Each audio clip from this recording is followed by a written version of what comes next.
So originally today's video was supposed to be Ruin's backstory, and don't you worry, that video is going to come out tomorrow, but this video I felt like I had to make to address the current mood in the Call of Duty community, because as of, well, Tuesday, the community has, well, just straight up say it, they've been pissed, and I think there's definite reasons to be pissed and reasons to kind of look at the game and think, alright, what the hell is going on here? And that's why I wanted to make this video.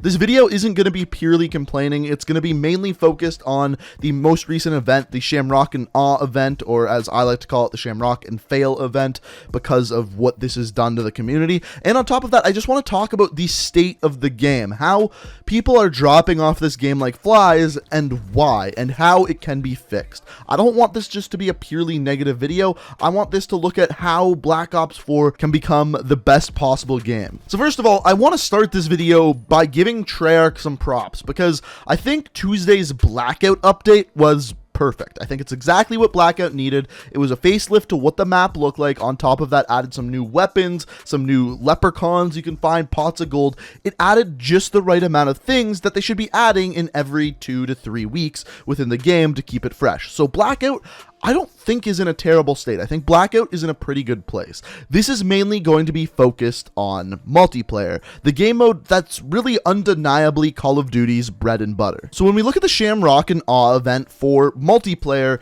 the game really got 3 different things. It got a new map that is not a new map. It's exactly the same as an old map, but it's raining.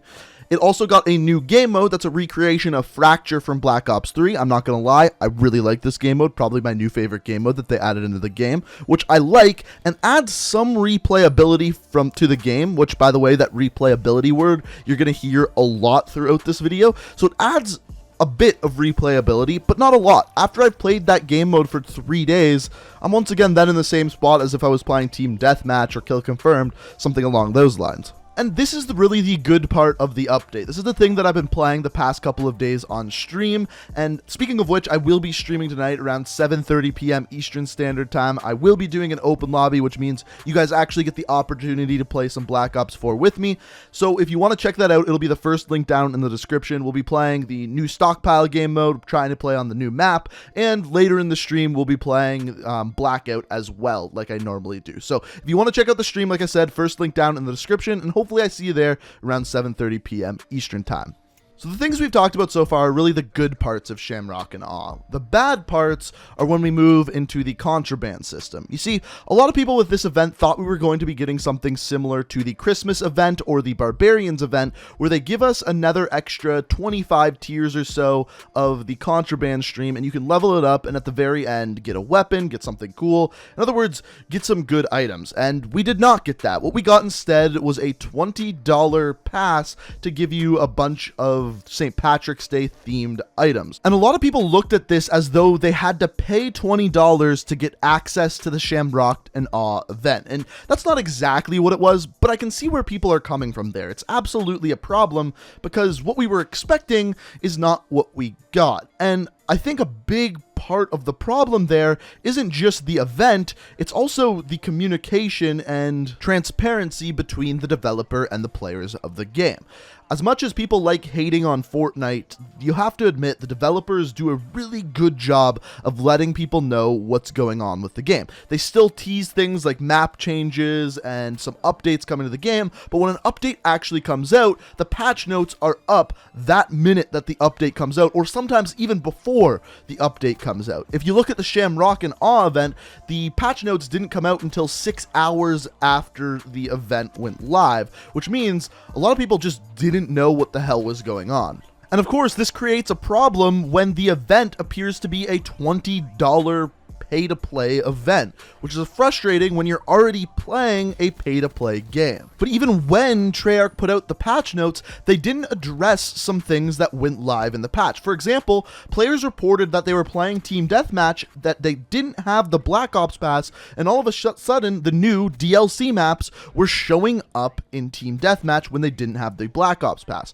Well, as it turns out, we found why today, 2 days after the patch, is that this weekend is a free-to-play Black Ops Pass event. In other words, if you don't have the pass, this weekend you will be able to play the maps, and you should also be able to play the zombies maps as well. Now, the problem with this is that no one knew what the hell was going on. People thought this was a glitch with the update. People thought this was a problem that Treyarch put into the patch. Meanwhile, this is something they planned on doing the entire time. So once again, how do you fix this? Transparency. Tell people what the hell's going on with your game, and they will respond well to that. But speaking of this transparency, there's more questions that the Shamrock and Awe event really brings up. Because on Treyarch's Twitter, they have shown us that there are a bunch of other St. Patrick's Day items that aren't currently in the game, and we don't know where the hell they are.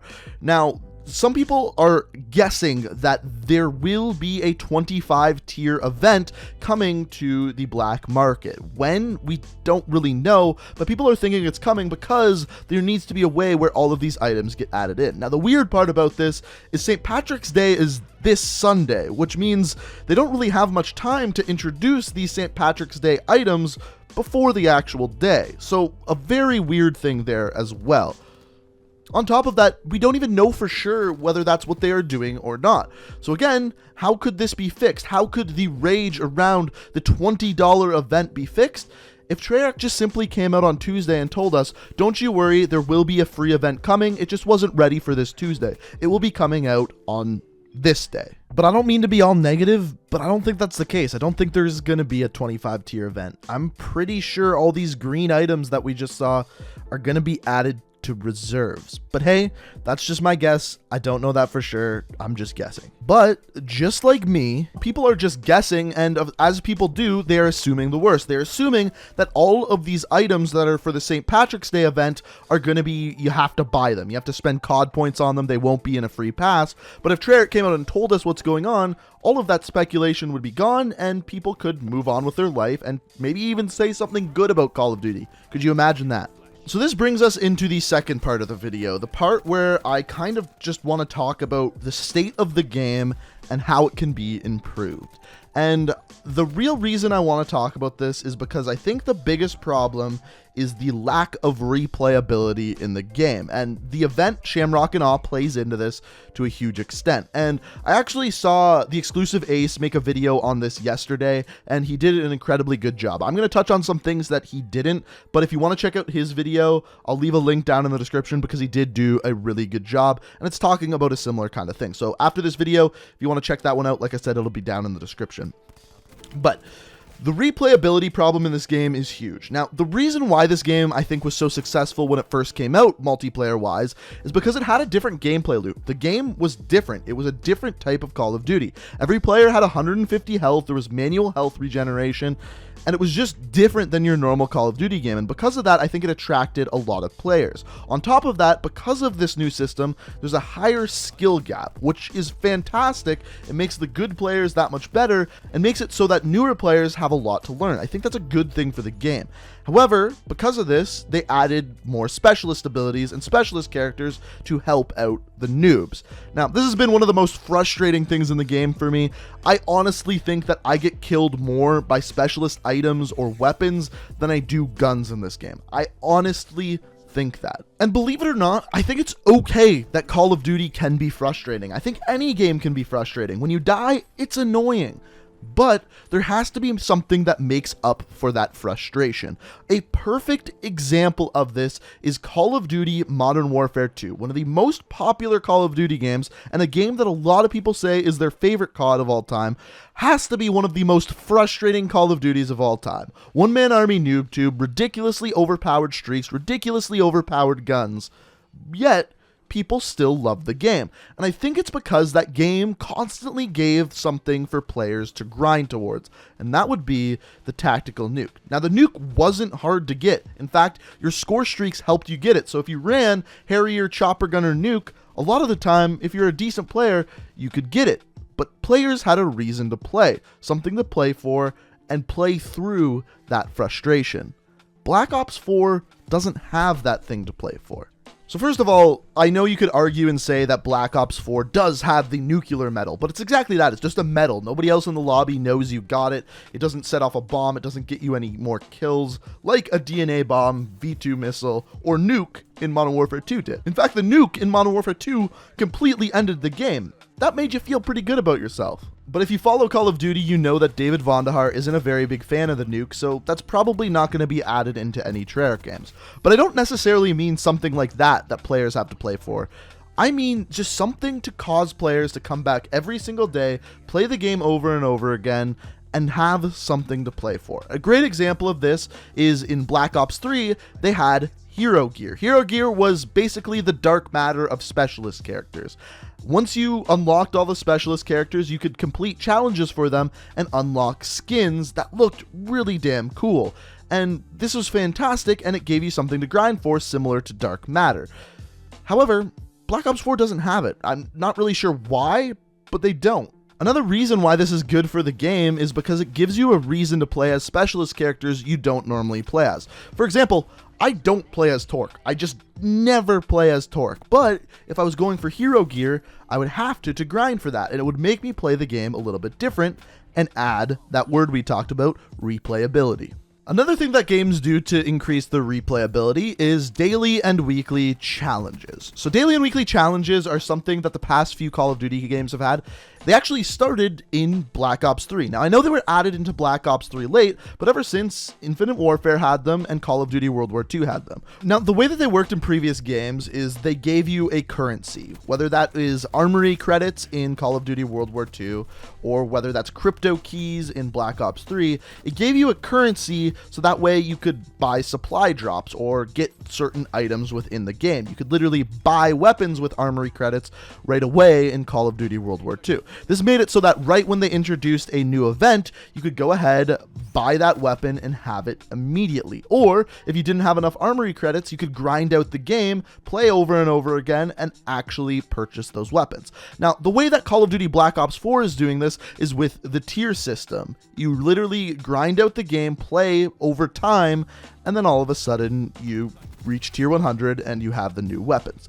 The problem with this is it doesn't incorporate skill whatsoever. By adding in challenges, it makes it so that you have to play the game a certain way, it makes it so that you have to try something new, and on top of that, it makes it so that skilled players can get these faster and earn the weapons faster. The way that they have their black market set up right now for reserves for the tier system, for literally everything, it's either you pay for it or you grind out literally time played. That is it. Either you play a lot or you pay a lot. Now, not to mention the sheer amount of content that Black Ops 4 has. Now, I don't think it's necessarily that bad. I think we have a decent amount of maps, a decent amount of weapons in the game. However, they're not keeping up with other Call of Duty games. If you simply go back and compare to Call of Duty World War II, at the launch of the Shamrock and Awe event, Call of Duty World War II had 8 DLC ranged weapons and 3 melee weapons.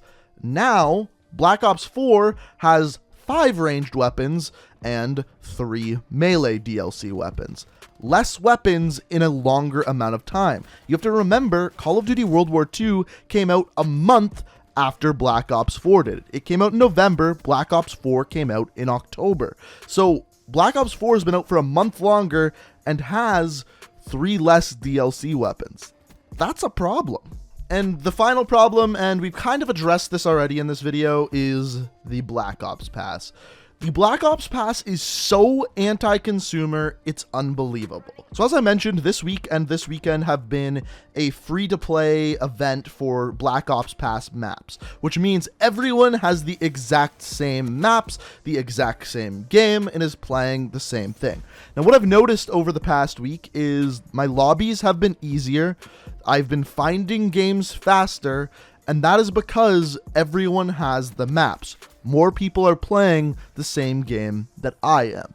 Now, the big problem with the Black Ops Pass is it completely segregates the player base. It makes it so that there's 2 different types of people playing the game. People with the pass and people without. People with the pass only play with people with the pass. People without the pass only play with people without the pass. Now, the big problem with this is you're actually at a detriment to having the pass. The reason being, if you have the Black Ops pass, you are going to be playing with better players, because the better players, generally speaking, spend the extra money to get the extra maps. On top of that, you are playing with less players. In other words, your matchmaking is going to be worse, because the game is going to try to matchmake you with people who have the maps. In other words, having the Black Ops pass is bad for your multiplayer experience. So in other words, you spend $60 to have a worse game. Yes, you have more maps, but your experience is going to be worse. That is a problem. The Black Ops pass is a problem. Now, if I could have my way, if I could wave my magic wand and make the game the way I want it, the Black Ops pass would be gone, all of the maps would be free, and boom, that problem is fixed. Now, I also know that's not going to happen, because people have already paid money for it, and people would probably be upset about that. The thing is, though, is what they could do is just offer the people who paid the $60, $40 of reserves or something like that of COD points, and then have it so the Black Ops pass holders only get the zombies map included. But who knows? Who knows what the hell they're going to do? I just wanted to point out that that Black Ops pass is absolutely a problem for the game. So, I know I'm going to get some hate for making this video. I know some people are going to complain and say, oh, everyone in the Call of Duty community only complains about their game. But the reason why I'm doing it is because I want the game to be better. The thing with Black Ops 4 is I love the gameplay. I like the 150 health. I like the manual health regeneration. I like most of the maps, to be honest with you, even though most people don't. But the replayability of the game is one of the worst I have ever seen in a Call of Duty game. And that is really hurting the player base. It's really hurting the game. And I think it's something that could really be improved. I think they could really fix it. But only time will tell, and hopefully they do some of these things that I brought up in this video. Now, all I ask is if you guys enjoy this video, maybe you agree with a couple of the points that I made throughout this video, I would love it if you could hit that like button. Also, I want to hear what you guys think down in the comments. Do you agree with what I'm saying? Do you disagree? Feel free to let me know what you think down in the comments. Also, if you like what you see here and want to stay up to date on all my videos, be sure to hit that subscribe button and turn those notifications on, as it's the best way to stay up to date on all of my videos. But guys, I hope you enjoyed. Thank you so much for watching, and until next time, peace out. We are reaching for the